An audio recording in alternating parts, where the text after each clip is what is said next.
I welcome you back again in my channel Giza Education. I am Sandeep Sharma in front of you, and most of the circuit we have discussed till now means that we have discussed the LR circuit, we have discussed the RC circuit, pure inductive, pure capacitive, pure resistive. Now only the one important, you can say the most important circuit out of all has been left, and today we are going to discuss about it. So what circuit we are having left with? We are having left with an LCR circuit. Now what an LCR circuit is? First of all, LCR circuit क्या है आप देखिए. Whenever we are going to place the resistor, the capacitor and an inductor, okay, with respect to our alternating source, this circuit is containing all the three circuitry elements. It is containing the inductor, it is containing the capacitor, it is containing the resistor. So all the three circuit elements are there. So how the LCR circuit is going to behave? It's very easy. Now if you remember that I have made a particular diagram and through which I was explaining each of the circuit till now. That diagram was the one and all complete diagram by which you can explain the inductive circuit, the capacitive, the resistive, and the combination as well, whether it is a LR circuit or an RC circuit or LC circuit as well and LCR. तो ये सारे circuit केवल एक diagram से ही explain किए जा सकते हैं. मैं इस एक फेजर डायग्राम से ही सारी बातें क्लियर कर देता हूँ. VL, VR, VC. Okay, as we know that current और रजिस्टर के बीच में कोई फेज लैग नहीं होता. सर्किट में जो करंट बहता है, the flowing current in a circuit do not have any phase lag with respect to resistance. इसका मतलब क्या है यार? फर्स्ट अंडरस्टैंड द मतलब. रजिस्टर जैसे ही वोल्टेज आप अप्लाई करते हैं, हो सकता है कैपेसिटर के अक्रॉस, इंडक्टर के अक्रॉस तुरंत करंट डेवलप ना हो, थोड़ा हो सकता है, लेकिन रजिस्टर के अक्रॉस तुरंत करंट डेवलप होगा. आपने ऑन नहीं किया सर्किट, तुरंत current develop. What I am trying to say, let me explain you in English as well, that as soon as you are going to switch on the circuit, as soon as the current is going to flow in the circuit, it will be available through the resistor at once. There won't be any kind of phase lag in the applying voltage and the current produced. There won't be any phase lag. There will be a phase lag in the case of capacitor and the resistance, which I have already discussed in our previous video. So we are not going to waste any more time in it. So what we are having, we are having voltage across the resistor, voltage across the inductor, voltage across the capacitor. Across voltage जो resistor के across है, उसी across हम current का भी phasor दिखा दे रहे हैं. देखिए दो एरो बना दिए मैंने. One arrow is for voltage of resistance, one arrow is for voltage of one arrow is for current. Okay, अब देखो सारी बातें क्लियर हैं. एक मिनट में रिकैप भी हो जाएगा. See how am I रिकैपिंग everything. I am saying that pure, अगर इमेजिन करो कि अगर ये प्योर इंडक्टिव सर्किट होता तो ये सब कुछ नहीं होता, ना रजिस्टर होता, ना ये होता, केवल वोल्टेज होता. तो इसको भूल जाओ, केवल करंट को याद कर लो. यानी भूल जाओ ये वोल्टेज है, भूल जाओ ये कुछ है. देखो आ गया ना, केवल करंट और वोल्टेज. और मुझे पता है कि इंडक्टर वोल्टेज में करंट जो होता है वोल्टेज से π/2 फेज लैग करता है, π/2 पीछे होता है. पहले वोल्टेज डेवलप होगा. First of all the voltage will develop across the inductor, then π/2 after the current will develop. Okay, अगर ये केवल कैपेसिटिव सर्किट होता, प्योर कैपेसिटिव, तो इसको मिटा दो भाई, इसको मिटा दो. लो आ गया. बात तो वही हो गई ना कि यहाँ पर करंट लीड कर रहा था. देखो करंट आगे हो गया, कैपेसिटिव वोल्टेज जो है वो पीछे हो गया. तो voltage develop across the capacitor is lagging behind the current. Okay, और you can say in other way that current is leading the voltage across the capacitor by π/2. Okay, now जब हमारे पास LR सर्किट था तो इसका मतलब हम लोग L अब सब बना देते हैं. तो बाकी सब चीज़ें आपको पहले से क्लियर है. Now we are not going to waste any more time in it. Okay, now we have got an LCR circuit. As you see that voltage across the inductor and voltage across the capacitor are completely 180 out of phase, 180 out of phase. ठीक है, इसका बहुत महत्वपूर्ण usage होने वाला है.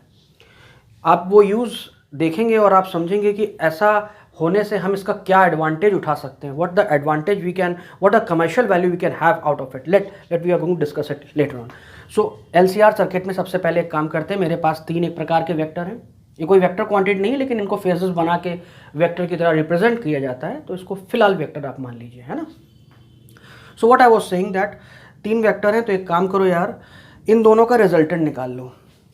अगर VL आपका VC से बड़ा है तो जो इनका रिजल्टेंट है जितना भी बड़ा हो इन दोनों की बजाय एक ही वेक्टर दिखा लो। अगर ये बड़ा है और ये छोटा है तो एक काम करते हैं, इन दोनों का रिजल्टेंट मान लेते हैं VL माइनस VC के रूप में आ जाता है। आप इसको हटा दीजिए और यहाँ पे आप लिख लीजिए VL माइनस VC। ठीक है, let me see whether the clarity is fine. देखिए वॉट एवर द क्लियरिटी और जो भी चीज़ें कोई दिक्कत होती है आपको वीडियो में, जो भी मुझसे गलतियाँ होती हैं, जो भी आप इम्प्रूवमेंट चाहते हैं, आप मुझे ज़रूर बताएं। ठीक है, मैं बहुत चाहूँगा अगर आप इंटरेक्ट करें, चीज़ों को आप जितना बोलेंगे, जितना समझाएंगे, जो चीज़ें मेरी समझ में आ रही है आपको, they would be a very healthy interaction between us, so that I am going to seek you more help. I can present the videos in a more easier form if you are not understanding in this form. Okay, so let's see, VL minus VC is the vector we are having. अब VL minus VC, हमने VL बड़ा था और VC छोटा था। अगर ऐसा था, अगर VC बड़ा होता तो इस डायरेक्शन में VC माइनस VL कर लेते। मुद्दा केवल ये है, only we are doing this just to out of the 3 vectors we are making it in the terms of 2 vectors. Okay, मान लेते हैं अब ये 2 वेक्टर आ गए, एक वेक्टर से VL माइनस VC रिप्रेजेंट कर दिया। मान लेते हैं ये इनका रिजल्टेंट वोल्टेज है. ठीक है, तो रिजल्टेंट वोल्टेज को आप लिख सकते हैं ये वाले वोल्टेज और ये वाले वोल्टेज के स्क्वायर के रूट के रूप में, यानी VL माइनस VC का होल स्क्वायर प्लस VR का स्क्वायर. इसको मैं अलग से यहाँ लिख दे रहा हूँ, आपको समझ में आएगा. ये VL माइनस VC का होल स्क्वायर है प्लस VR स्क्वायर है, और यही तुम्हारा इस सर्किट का जो VRMS होगा उसका स्क्वायर होगा.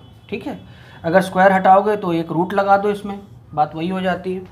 ठीक, अब एक क्या काम करो यार, VL को आप लिख सकते हैं I टाइम्स IRMS जो वैल्यू होगी इनटू जो भी इसका कैपेसिटिव रिएक्टेंस होगा. VC को लिख सकते हैं I टाइम्स XC, है ना, जैसे IR होता है ना, same like as we are having IR, the voltage across the resistance is IR, the same we are having the voltage across the inductor is IXL, where XL is the magnetic reactance, जो उसके अंदर का magnetic resistance है, ये XL वो है जो उसके मैग्नेटिज्म की वजह से है ना. बाकी उस वायर में जो करंट होगा वो तो अलग होगा यार. आप ये मत सोचिए कि इंडक्टर वायर है तो इसके अंदर रेजिस्टेंस नहीं होता, इसमें रेजिस्टेंस होता है. ठीक है, लेकिन इसका जो शेप आपने सोलिनॉइड जैसा बना दिया है उसकी वजह से एक रेजिस्टेंस और दे रहा है, ये वो है मैग्नेटिक रेजिस्टेंस जिसको रिएक्टेंस कहते हैं. I think I am very much clear what I was trying to say, that inductor, in spite it is made up of wire, so if it is made of wire, moreover it is very sure that it would be having some resistance, but we are not concerned with that resistance, we are not dealing with that resistance, we are only concerned, we are only interested in the resistance due to its magnetism, due to its solenoid shape. Okay, so that we are concerned all about. So IXL आप देखिए, इसकी जगह मैंने ये लिख दिया, इसकी जगह मैंने IXC लिख दिया, इसका स्क्वायर कर देता हूँ पहले, और VR को मैं IR लिख देता हूँ, वो IR का स्क्वायर कर देता हूँ. एक काम करो, इसमें से अगर I कॉमन ले लो तो बाहर जब लोगे, when you are going to bring out the I outside, आप ऐसे लिख सकते हैं. देखिए ये I स्क्वायर आपने यहाँ से बाहर ले लिया तो ये XL माइनस XC का होल स्क्वायर हो गया. आई होप ये बात आपको क्लियर हो रही है कैसे हो रहा है ये. ठीक है, ठीक है. अब एक काम कीजिए, इस पूरे सिस्टम में से I बाहर निकाल लीजिए. I स्क्वायर बाहर निकालेंगे तो वो I हो जाएगा जो कि रूट लगा है. ठीक है, और अंदर हो जाएगा आपका XL माइनस XC का whole square plus R square. ठीक है, let me see the visibility. Oh, till now it is okay. So I am rubbing this diagram because rest of the things I will be doing in this part of the board. Okay, so let me write down this VRMS. We have got that VRMS value is coming out to be I, ये जो current है ये IRMS value है. ठीक है, याद रखिएगा. और ये है XL minus XC whole square plus R square. तो IRMS, ये करंट जो RMS वैल्यू है, अब मैं लिख देता हूँ, let me write it down as IRMS current. It's coming out to be VRMS upon under root XL minus XC whole square plus R square. This is what, this is the impedance of the circuit. Current जो होता है voltage upon impedance होता है. तो impedance circuit का, LCR circuit का impedance इतना है, ये आप लिख लीजिए. ठीक है, ये इम्पीडेंस समझ में आया. रिजल्टेंट वोल्टेज किसी भी सर्किट में करंट से जितना फेज एंगल बना रहा हो उसी को फेज एंगल हम लोग कहते हैं, और वो tan phi के रूप में रिप्रेजेंट होता है. इस एंगल का अगर tan ले लोगे तो परपेंडिकुलर अपॉन बेस, ये वाली चीज़ इस चीज़ के बराबर है, और बेस जो है वो तो VR है. तो आप लिख सकते हैं VL minus V C upon V R. Okay, V L को आप आई टाइम्स एक्सएल लिख लीजिए, minus I times X C upon I R. तो होगा क्या यार, आई आई कट जाएगा, what we are having left with xl minus xc upon r. Is it clear? Let me see the visibility. Okay, it's fine. So now this much thing is clear. You have got the phase angle, you have got the impedance of the circuit. Okay, now it is a very important thing I am going to discuss about it. उसके बाद we are going to discuss with the numericals of LCR circuit. So altogether topic will going to help you out. Okay, so I am rubbing this down everything. Do you remember what is the impedance circuit? Do you remember it? Have you not? If written somewhere, just write it down, make a note of it so that we can proceed further. Okay, so I am rubbing this down. So अब मैं जो बताने जा रहा हूँ वो आप ध्यान से सुनिए। मैं आपको बताने जा रहा हूँ कि जो हमारा LCR सर्किट है, whatever the LCR circuit we have got, ये इस जो ये प्रकार का सर्किट हमारे पास बना है, ये circuit actually series LCR circuit है। आप देख सकते हैं कि इसमें रेजिस्टेंस, कैपेसिटेंस और इंडक्टेंस जो है वो सीरीज में है। Are they not in series? Are they not? They are in series. So what the question is that we are having resistance, we are having capacitor, we are having inductance. Okay, all the things these three things are in series. Let's discuss about current. अभी हमने देखा कि IRMS जो हमारे पास current आ रहा था वो VRMS जो भी हमारे पास वोल्टेज था अपॉन जो भी इम्पिडेंस था जो कि था XL माइनस XC का whole square plus R square. Imagine करो अगर मैं सोचूं कि इस सर्किट में करंट मैक्सिमम कब होगा। I am only asking a question that when the current will become maximum in this circuit, when and how the current can become maximum. Current can be maximum out of these quantities. See this mathematical equation, very basic mathematics I'm applying it. अगर ये quantity बड़ी होनी चाहिए, if this quantity has to be maximum, then this quantity has to be minimum. भाई सीधी सी बात है कि denominator जितना बड़ा होगा ये चीज़ उतनी छोटी होगी, ये जितना छोटा होगा ये उतना बड़ा होगा। तो ये छोटा होगा कैसे? ये छोटा ऐसे होगा यार कि ये रेजिस्टेंस है भाई, इसको तो तुम कुछ नहीं कर सकते, ये प्रॉपर्टी ऑफ द मटेरियल है। क्या वहाँ से आप रेजिस्टेंस को खींच खांच के क्या आप रेजिस्टेंस कम कर लेंगे? उसका नॉट पॉसिबल ना, you can't do anything with resistance. हाँ, ये हमारे पास बड़ी काम की चीज़ आ रही है, एक्सएल माइनस एक्सी। आप गौर कीजिए, अगर ये एक्सएल और एक्सी आपस में बराबर हो जाएं तो एक्सएल माइनस एक्सी, अगर एक्सएल माइनस एक्सी अगर ये ज़ीरो हो जाएं तो इसका मतलब एक्सएल और एक्सी आपस में बराबर हो जाएंगे। तो अगर ये चीज़ पूरी चीज़ ज़ीरो हो जाएगी सर्किट में, तो इस समय जो सर्किट का स्टेट होगा उसमें उसका इम्पिडेंस मिनिमम हो जाएगा। If XL it equal to XC, then at this particular stage you can say that the impedance across the circuit will be minimum. क्योंकि उस केस में यार अगर ये चीज़ ज़ीरो हो गई तो बचा क्या? यहाँ पे बचा VRMS upon under root R square. R square का रूट है तो केवल बचा VRMS अपॉन आर। यानी इस समय जो सर्किट का इम्पिडेंस बचा that is only due to resistance. इस पूरे सर्किट में इस समय जो रेजिस्टेंस बचा है यार, केवल इस सर्किट में जो भी रेजिस्टेंस दे पा रहा है, इस केस में अगर ये बराबर हो जाए तो इस केस में सर्किट में जो भी रुकावट है, जो भी ऑब्स्ट्रक्शन है, whatever the obstruction the resistances in the circuit is only due to resistance, because ये दोनों ने तो आपस में एक दूसरे को they have eaten away up, they have completely crossed away because they are completely out of phase. तो we can set a particular value according to which the resistance we can out of these two elements can be made zero. और वो condition ही हम लोग derive करने वाले हैं। आप समझिए इस चीज़ को, उस समय जब ये एक्सएल और एक्सी बराबर हो जाते हैं, when XL is equal to XC, then at that stage the impedance of the circuit is only due to its resistance but not due to capacitive reactance and inductive reactance, because both of them have cancelled each other. Am I clear? The circuit current is only due to resistance and this time the current will be maximum. इसको आप I max लिख सकते हैं, है ना। अगर एक figure बनाए तो आप पाएंगे इस समय करंट में एक बहुत लंबा उछाल आता है, आप देख सकते हैं, ये मैक्सिमम करंट मिलेगा। अभी हम लोग ये जो मैंने फिगर बनाया ये क्या है मैं आपको एक्सप्लेन कर देता हूँ। उसके लिए पहले आप मेरी बात को समझें। XL is equal to XC है। हम लोग क्या करने जा रहे हैं, ये हम लोग अपने सीरीज़ LCR सर्किट में रेजोनेंस देखने जा रहे हैं। No, what is resonance? It's not the resonance of chemistry, delocalization of pi electron and everything of that sort. Okay, it's resonance of physics. Physics में रेजोनेंस का मतलब ये होता है फ्रीक्वेंसियों का मैच हो जाना।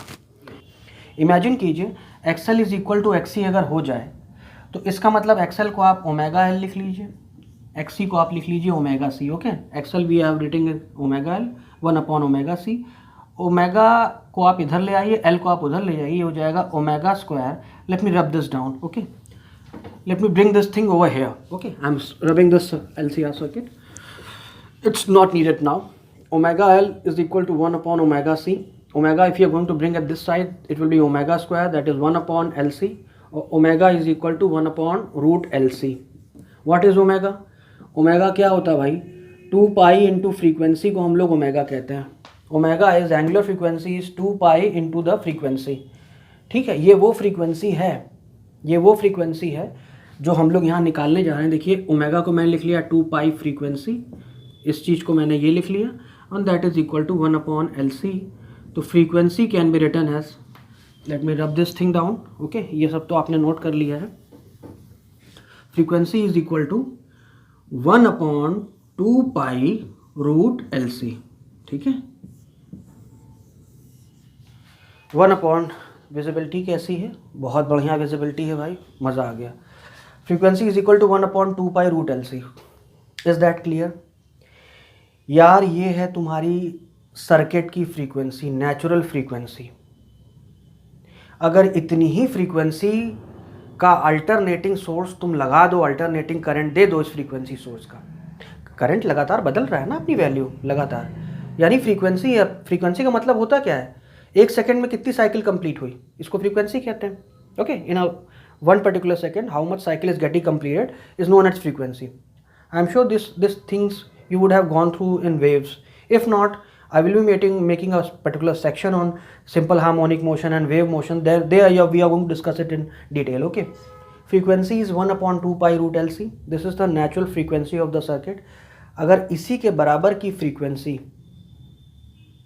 का आप करंट दे दें,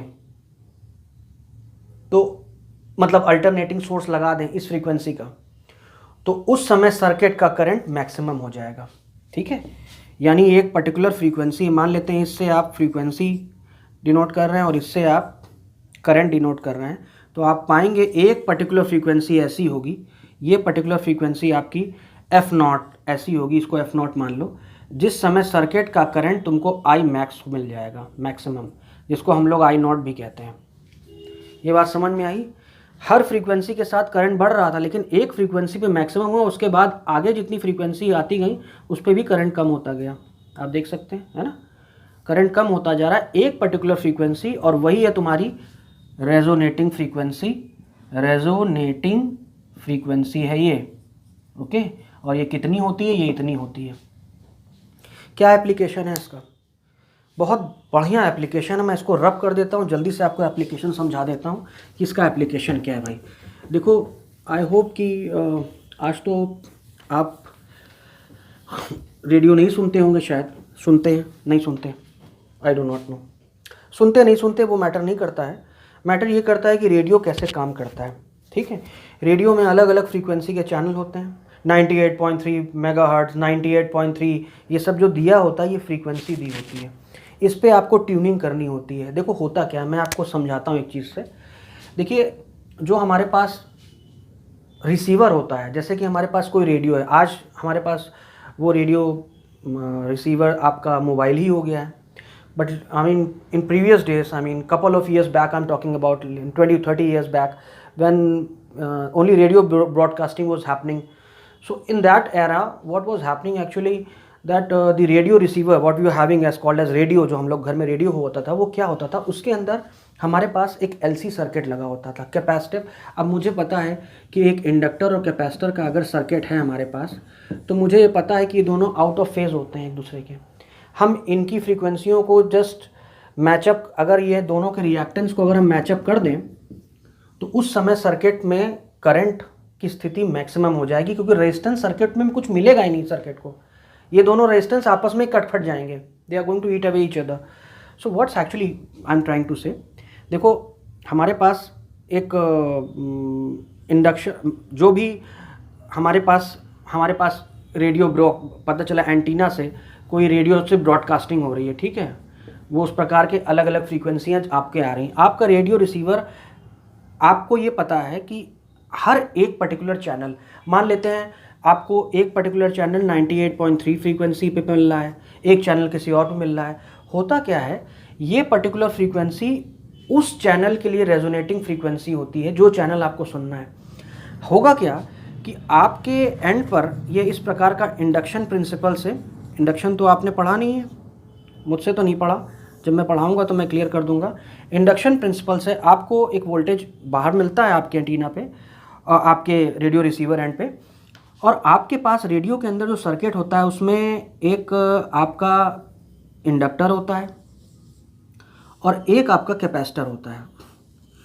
जब आप ट्यूनिंग करते हैं, जब आप रेडियो में ट्यूनिंग करते थे पहले, आज आप उसमें ट्यूनिंग करते हैं मोबाइल पे, जब आप ट्यूनिंग करते हैं तो एक्चुअली आप जब ये फ्रीक्वेंसी पे पहुंचते हैं तो इस फ्रीक्वेंसी पे पहुंचते ही जो उस पर्टिकुलर ब्रॉडकास्टिंग चैनल का करंट होता है, क्योंकि जैसे ही फ्रीक्वेंसी पे पहुंचोगे आप कैपेसिटर, ये जो कैपेसिटर है इसको आप चेंज कर सकते हैं, ये चेंजिंग कैपेसिटेंस है, चेंजिंग कैपेसिटेंस, ठीक है, ये कैपेसिटेंस चेंज किया जा सकता है। हम लोग जब वो चेंज करते हैं, नॉब चेंज करते हैं, अपने फ्रीक्वेंसी को जो चेंज करते हैं, तो ये कैपेसिटेंस को ही हम लोग चेंज करते हैं। हम लोग कैपेसिटेंस को ऐसा चेंज करते हैं कि इंडक्टिव रिएक्टेंस और ये आपस में बराबर हो जाएं, ठीक है, यानी कि frequency is equal to 1/2 pi root LC की स्थिति हो जाए। हम कैपेसिटेंस को ऐसा हिसाब से, ये चेंजिंग वैल्यू है, तो ये ऐसी, अब पता चला मुझे ये वाला चैनल सुनना है, तो इतनी फ्रीक्वेंसी के लिए कैपेसिटेंस कितना होगा, वो जो आप कैपेसिटेंस जैसे ही उस वैल्यू पे सेट करेंगे, सर्किट की जो फ्रीक्वेंसी होगी वो इस फ्रीक्वेंसी के बराबर हो जाएगी। जैसी फ्रीक्वेंसी के बराबर हो जाएगी, सर्किट में आपको एकदम से मैक्सिमम करंट मिलेगा उस पर्टिकुलर चैनल का, और इस समय बाकी चैनल की फ्रीक्वेंसी को वो दबा देगा। इसलिए आपको केवल उस चैनल पे वो ब्रॉडकास्टिंग चैनल की जो है ब्रॉडकास्टिंग सुनाई देती है। At that particular frequency you are going to receive only that current which is corresponding to the frequency of the broadcasting channel, and rest of the frequencies goes missing in that stage, ठीक है। Similarly if you are going to tune your frequency to other channel, तो उस particular channel की frequency के हिसाब से matching हो जाएगी और वो चैनल का करंट दौड़ने लगेगा, उस चैनल की आपको चीज़ें सुनाई देंगी, बाकी सब मिस होंगे, ठीक है। ये सब चीज़ समझने वाली है। बहरहाल हम लोग आगे चलते हैं। Okay, let me just rub this down. So आपने सीरीज रेजोनेंट सर्किट समझा। सीरीज रेजोनेंट सर्किट क्या है? तो सीरीज रेजोनेंट सर्किट में अभी हमने देखा और हम लोगों ने वो रेजोनेटिंग फ्रीक्वेंसी भी निकाल ली। इसमें XL is equal to XC था, या फ्रीक्वेंसी हमारी आ गई थी 1/2 पाई रूट LC, याद रखिएगा, है ना।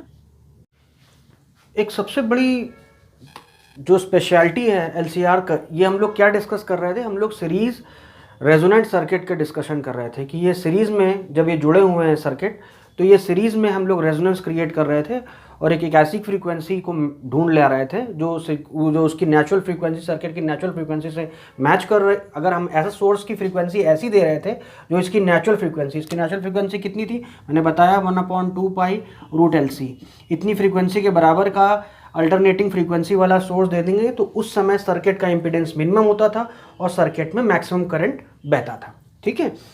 तो मैंने ये बताया स्पेशलिटी क्या है। Let's talk about the speciality of LCR series resonant circuit. It is an LCR, मैं लिख दे रहा हूँ, this is an LCR series resonant circuit, ठीक है। अभी हम लोग पैरेलल भी देखेंगे और दोनों की स्पेशलिटी देखेंगे। रेजोनेंट सर्किट, देखिए speciality of LCR series resonant circuit is that कि it can be acting as a voltage amplifier, voltage amplifier की तरह काम करता है। वोल्टेज एम्पलीफायर कैसे, we are going to discuss it, just a moment. It can act as a voltage amplifier और voltage resonant भी कहते हैं इसको, voltage resonant circuit, voltage resonant circuit, है ना। Let's discuss is how it can behave as a voltage amplifier और voltage resonant circuit. देखिए ऐसा है, इस सर्किट में जो सीरीज रेजोनेंट सर्किट होता है, जहाँ ये एलिमेंट सीरीज में जुड़े होते हैं, इसके अक्रॉस अगर वोल्टेज VL डेवलप हो रहा है, इसके अक्रॉस VR हो रहा है, इसके अक्रॉस VC हो रहा है, तो मैं ये बताना चाहता हूँ कि जो वोल्टेज, जो सर्किट का वोल्टेज है, वो वोल्टेज जो रजिस्टर के अक्रॉस है उससे कहीं ज़्यादा वोल्टेज अक्रॉस द इंडक्टर और अक्रॉस द कैपेसिटर और अक्रॉस द इंडक्टर है। यानी कि ये वोल्टेज एम्पलीफाई हो जा रहा है across the capacitor, across the inductor. यही स्पेशलिटी है सीरीज रेजोनेंस सर्किट की। ठीक है, ये कैसे हो रहा है मैं ज़रा आपको समझा देता हूँ, 2 मिनट लगेगा। देखिए, इस समय अगर ये रेजोनेंस हो रहा है तो इसका मतलब फ्रीक्वेंसी जो इसकी सोर्स की होगी वो नेचुरल फ्रीक्वेंसी के बराबर होगी। तो उस समय मैक्सिमम करंट बह रहा होगा। उस समय जो सर्किट का इम्पीडेंस होगा वो होगा केवल और केवल रेजिस्टेंस, क्योंकि एक्सएल और एक्सी तो बराबर होकर 0 हो गए। सर्किट का इस समय मान लेते हैं, सर्किट को इस समय अगर हम लोग देखें कि सर्किट का वोल्टेज अगर मान लेते हैं ये 100 वोल्ट दिया जा रहा है, ठीक है, और सर्किट का मान लेते हैं यहाँ पे रेजिस्टेंस की वैल्यू हम लोग ले लेते हैं 5 ओम, 5 ओम, ठीक है, और इंडक्टेंस और कैपेसिटर दोनों को हम लोग ले लेते हैं कि दोनों का जो इंडक्टेंस, कैपेसिटिव इंडक्टेंस और जो इंडक्टिव रिएक्टेंस और कैपेसिटिव रिएक्टेंस जो आ रहा है, ये दोनों की वैल्यू हम लोग ले लेते हैं, मान लेते हैं 25 ओम मान लेते हैं। Okay, so let's see what happens. तो सर्किट का जो IRMS करंट कितना होगा, 100 बाई रेजिस्टेंस 5 ले लीजिए, तो ये आ गया 20 एम्पियर। ठीक है, 20 एम्पियर IRMS आ गया। तो ज़रा देखिए, द इंडक्टेंस के अक्रॉस द वोल्टेज होगा जिसको हम लोग VL लिखते हैं, that is equal to IRMS value होती है इनटू जो भी उसका इंडक्टिव रिएक्टेंस हो, यानी XL। तो IRMS तो आपका भाई 20 एम्पियर आ गया है, तो 20 एम्पियर इंटू इंडक्टिव रिएक्टेंस को 25 ले लिया आपने, तो आपने देखा ये कितना हो गया, ये हो गया आपका 25 इंटू 250, 500 ओम। ठीक, अक्रॉस दी कैपेसिटर कितना हो जाएगा, वो भी इतने हो जाएगा 20 इंटू 25, क्योंकि दोनों का इंडक्टिव रिएक्टेंस और कैपेसिटिव रिएक्टेंस बराबर है। तो आपने देखा जो voltage across the inductor develop हो रहा है, the voltage which is developing across the inductor and across the capacitor is 500 ohm, and the voltage which is developing across the resistance वो कितना है, दैट इज I, यानी कि IR कर देते हैं हम लोग। तो I तो आपका 5 ओम है, सॉरी I आपका 20 है और रेजिस्टेंस आपका 5 है, तो ये आ गया 100 वोल्ट। तो आप देख सकते हैं रेजिस्टेंस के अक्रॉस जो डेवलप हो रहा है 100 वोल्ट है, इंडक्टर और कैपेसिटर के अक्रॉस वोल्टेज कहीं ज़्यादा डेवलप हो रहा है। इसीलिए ये सीरीज रेजोनेंट सर्किट जो होता है वो वोल्टेज एम्पलीफिकेशन के लिए माना जाता है, यानी कि हम लोग वोल्टेज को एम्पलीफाई कर पा रहे हैं यहाँ पे, है ना। We are increasing the magnitude by the help of some particular phenomena. Okay, so voltage resonance circuit is a you can say voltage amplifier. Now let me rub this down. Now we will be discussing the parallel resonance circuit. अब parallel resonance circuit में हमने क्या किया, हमारे पास एक alternating source है, मान लेते हैं E is equal to E0 sine omega t, ये सोर्स है हमारे पास। ठीक है, इस सोर्स के अलोंग मैंने क्या किया कि मैंने 2 सर्किट बना लिए, एक में रेजिस्टेंस और, या पहले आप वो जोड़ दीजिए, इंडक्टर जोड़ दीजिए, इंडक्टर और रेजिस्टेंस लगा दिया, और एक में हम लोगों ने कैपेसिटर और रेजिस्टेंस लगा दिया। और मान लेते हैं कि इन दोनों की वैल्यू जो है, इन दोनों की वैल्यू हमने पहले सर्किट कंप्लीट कर ले। इसका कैपेसिटेंस मान लेते हैं XC है, इसका XL है। दोनों सर्किट में हमने जो रेजिस्टेंस दिया है, मान लेते हैं दोनों रेजिस्टेंस को हमने बराबर रख दिया है in both of the circuit, whether it is this particular circuit or this particular circuit, we have put the resistance in the same value. Okay, so what will happen actually, circuit में जो current आएगा, ये आपका I current, main current आ रहा है, ये यहाँ पे आके इस नोड पर 2 हिस्सों में डिवाइड हो जाएगा। इधर I1 चला जाएगा, मान लेते हैं इधर I2 चला जाएगा। ठीक है, तो अगर I1 आप देखें तो I1 वाले आप सर्किट को देखिए, ये वाले सर्किट को कंसिडर कीजिए, तो ये सर्किट एक LR सर्किट की तरह दिखाई दे रहा है ना, एक इंडक्टर है, एक रजिस्टर है। तो इसका जो करंट होगा, जो भी EMF की वैल्यू होगी, रिजल्टेंट EMF अपॉन, इसको आप लिख सकते हैं XL का स्क्वायर प्लस R स्क्वायर। इसी प्रकार से जो I2 करंट आएगा आपका, वो होगा ये वाला सर्किट, आप देख सकते हैं ये RC सर्किट की तरह बिहेव कर रहा है ना। तो इसको चाहे तो XC का स्क्वायर प्लस R स्क्वायर लिख सकते हैं। ठीक, मान लेते हैं कि जो भी इस सर्किट, मान लेते हैं जो I1 यानी कि ये वाला जो करंट है, वो रिजल्टेंट वोल्टेज से ∅1 फेज लैग बना रहा है, यानी कि उस रिजल्टेंट वोल्टेज से ∅1। और आपको पता है कि अगर ये हमारा रिजल्टेंट EMF है, यही हमारा मेन करंट भी होगा, तो phi1 यानी कि जो हमारा I1 करंट होगा, आपको याद करिए LR सर्किट में आपको पता है करंट जो था वो लैगिंग करता था। याद आ रहा है आपको? ये अच्छे से याद आ रहा है कि नहीं याद आ रहा है? आप याद कर सकते हैं ये चीज़। आप फिर से कभी भी कन्फ्यूजन हो तो खट से बना लिया करो यार, 2 मिनट लगता है। VR VC, अगर आप देख रहे हैं LR सर्किट लेते थे तो LR सर्किट में ये हमारा रिजल्टेंट वोल्टेज आता था, है ना। तो ये फाई आप देख लीजिए, तो यहाँ पे ये करंट जो है, तो यहाँ पे करंट जो रिजल्टेंट वोल्टेज से क्या कर रहा है, ये करंट जो है रिजल्टेंट वोल्टेज से पीछे है। तो मान लेते हैं कि जो हमारा ये रिजल्टेंट वोल्टेज है कंसर्न कर रहा है phi1। तो phi1 आप देखें तो आपका ये समझ में आएगा कि यहाँ पर करंट जो होगा ये phi1 आप ले लीजिए, ये आपका I1 करंट जो होगा वो रिजल्टेंट वोल्टेज से phi1 पीछे होगा, क्योंकि यहाँ पे लैग करता है। और इस केस में RC सर्किट में ये लीड करता है। याद करिए, ये आपका phi1 है, ये आपका phi2 है। याद आ रहा है? ये बना दिया हमने यहाँ पे, इसको phi2 बोल दीजिए। ये तुम्हारा I2 करंट को रिप्रेजेंट कर रहा होगा। I2 करंट आपका रिजल्टेंट EMF से लीड करता है। I1 करंट दिखा रहे हैं, phi1 एंगल जो रिप्रेजेंट कर रहा है वो I1 करंट के लिए है, जो कि आपके रिजल्टेंट वोल्टेज से लैग कर रहा है। ठीक है, आप चाहें तो ऐसे भी लिख सकते हैं tan phi1, तो आप जानते हैं भाई क्या होगा, tan phi1 का होगा XL, क्योंकि LR सर्किट के लिए XL/R लिख लीजिए, और tan phi2 is equal to XC/R लिख लीजिए। ठीक है, let me see whether it is clear, it is coming in the, oh, it is not coming, let me write down somewhere above. Okay, so I am writing these two things over above. I am just rubbing out this figure.